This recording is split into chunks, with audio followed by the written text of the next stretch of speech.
শত কোটি টাকা ব্যয় নির্মিত আধুনিক সব সুবিধাও আছে, তবুও মিলছে না চিকিৎসা সেবা। হস্তান্তর জটিলতায় সিলেটে ২৫০ শয্যার হাসপাতালটি ২ বছর ধরে পড়ে আছে অচল অবস্থায়। নষ্ট হচ্ছে মূল্যবান সরঞ্জামাদি, সেবা বঞ্চিত হাজারো মানুষ। ডিজাইন, এলিগেন্স, বিউটি, সেরা পণ্য সবার জন্য। জেভিকো। সিলেটে ৬.৯৮ একর জায়গার উপর নির্মিত ৮তলা হাসপাতাল ভবন। ICU, CCU, operation theatre, diagnostic centre সব প্রস্তুত। কাগজে কলমে একটি পূর্ণাঙ্গ হাসপাতাল, কিন্তু বাস্তবে যেন পরিত্যক্ত স্থাপনা। ২ বছর মুখ থুবড়ে পড়ে থাকা ভবনটি রক্ষণাবেক্ষণের অভাবে ভাঙা জানালা, অস্থায়ী টিনের বেষ্টনী, অযত্নে নষ্ট হচ্ছে কোটি টাকার অবকাঠামো। ওনারা নিতে চায় না, কেন নেয় না ওটা?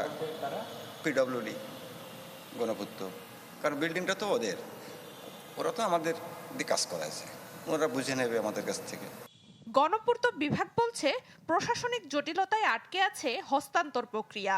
হাসপাতালের দায়িত্ব নিতে রাজি নয় সংশ্লিষ্ট কোনো দপ্তর।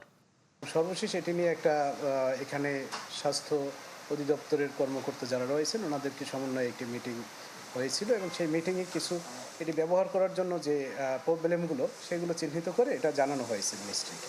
হাসপাতাল যখন হয় তখন এটা কিন্তু কোনো পিডি, প্রজেক্ট ডিরেক্টর বা আপনার যারা, যেহেতু আমরা শুনতে পাইছি তখন হাই হেলথের যারা ছিলেন পরিচালক বা আমাদের উসমানী ডাইরেক্টর প্লাস বিলসাদ, ওখানের সাথে একটা সমন্বয়ের একটা অভাব ছিল। যে সিঁড়িটা যে ট্রলি তুলানো বা 4তলা পর্যন্ত, তারা বলতেছে যে রেম সিঁড়ির দরাই ছিল না, পরে তারা 4তলা করছে। কিন্তু আমার 5তলা থেকে ওয়ার্ড,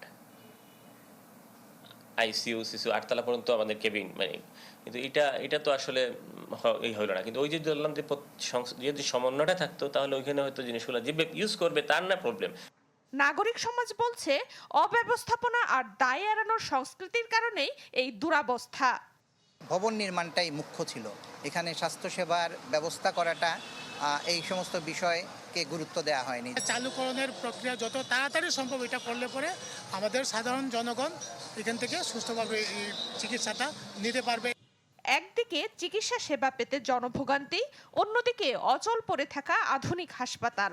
প্রশ্ন এখন, আমলাতান্ত্রিক জটিলতার এমন বাস্তবতায় জিম্মি থাকবে স্বাস্থ্যসেবা নাকি নিশ্চিত হবে জবাবদিহিতা?